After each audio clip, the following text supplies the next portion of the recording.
Hang on, let me.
Oh, okay. Now we're back on for part 3. Yeah. So as I was saying, there's definite correspondences among different kinds of near-death experiences that can tell us a lot. But what specifically would you like to learn from such an experience that would enable you to answer the question about whether or not we're making progress, or just spinning our wheels answering an unanswerable question at this point? Well, I guess we would have to come up with a list of questions that we're speculating on and see if there's any evidence to answer them in the literature on near-death experiences. Mm-hmm. I mean, one question that we have with this particular thread is, what's the role of memory in between lives, and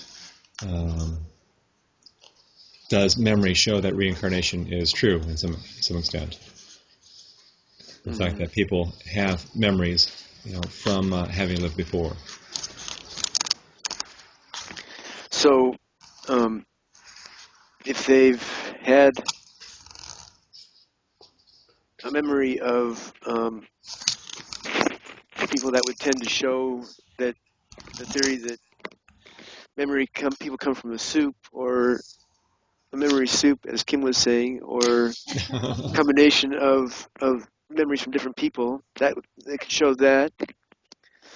I mean, I think part of the problem is that we don't know the answers to these questions in life either. Actually, we don't know really anything about memory and how memories are held in this life, other than maybe something about their location in the brain. Yeah. But we don't have a physical theory which accounts for the existence of memory or consciousness, or any of the other questions that compel us and interest us after death. That's a good point. I mean, we can't answer half the questions we have about life, so what hope do we have of even answering them about death? Right. I mean, it does strike me that there are people who say they know, and in the Buddhists, and actually, I wondered if you could follow through on your comment from one of the previous sessions, which is there are inner senses which you can train, which enable you to see. Hang on, you're breaking up.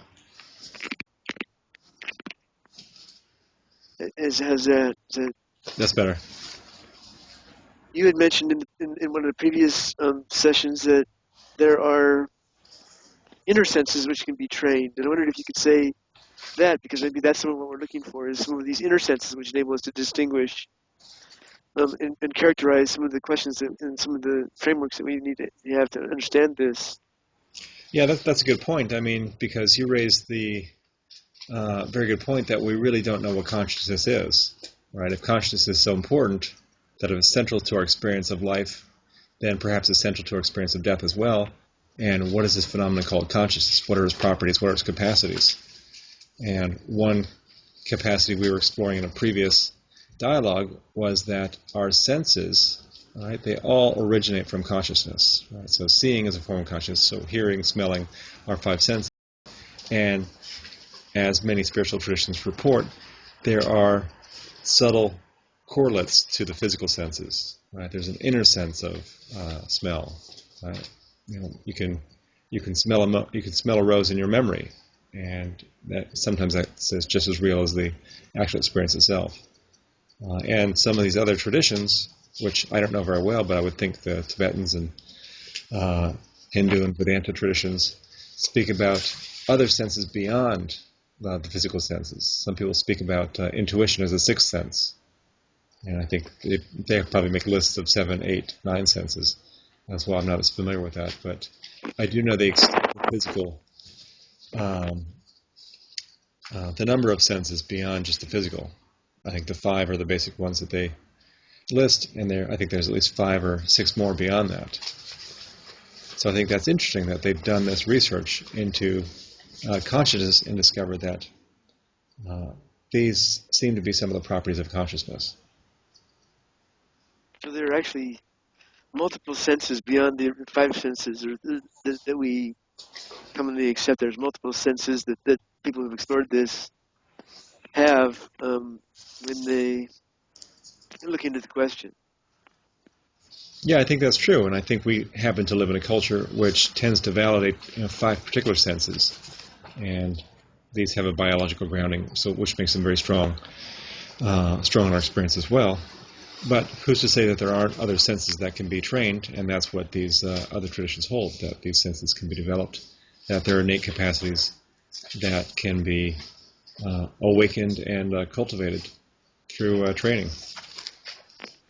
I think that's one key answer to some of these issues, practical issues, is that we need more data, we need better data, and we need data that's different than what we're getting and what we usually get. So it is kind of a problem of you. And we do have to throw up our hands and say we can't get there from here. We need certain data and inner data that we can't get from our ordinary habitual use of our senses, of our physical senses. That's true, and it may be that some people have extended their sense capacities such that they can begin to answer some of these questions about death. I mean, I'm thinking about the Tibetan Book of the Dead, where one of the goals is to maintain consciousness even into the dying state, right, as long as possible. And it seems like there's a training regimen that certain adepts go through to be able to cultivate the capacity. Maybe they begin with maintaining consciousness throughout sleep and then extend that through the dying process.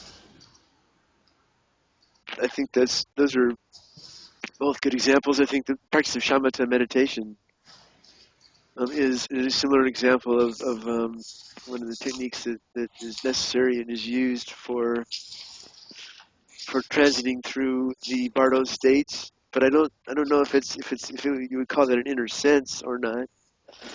I mean, I think that actually the Buddhists consider thinking an inner sense. So maybe stilling your thinking is an extension of that inner sense in some regard. But I don't know any other inner senses. But it's an interesting question. It's Yeah, I mean, maybe there are, death senses, or senses which become acutely activated around the death experience, which can be cultivated at other times as well. Right. Well, you'd assume that we're made so as, and if enlightenment is possible for for humans generally, that it's possible for us, and therefore we could say that humans are made in such a way as to be able to understand these issues in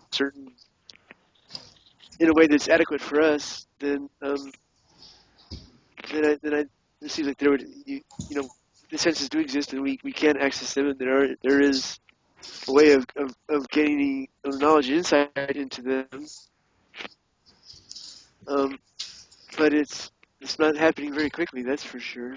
No, it certainly isn't, and I think that's one reason why a lot of the spiritual traditions say the most important thing to cultivate is patience. Right? That sometimes this awareness takes many lifetimes, and they're speaking from, perhaps they're speaking from a perspective where there is something that can be trained and cultivated over lifetimes. Right. Well, of course, many the same traditions tell you that you should practice as if your hair's on fire. So it's I think we're getting both points of view from these. They say that a human incarnation, as I said last time, is as rare as a turtle popping its head up through a life preserver in the middle of the ocean. Yeah. Um, well, we've done enough damage for tonight. Time to put it to I bed know for now. that's enough wisdom for a week. All right. Till next time.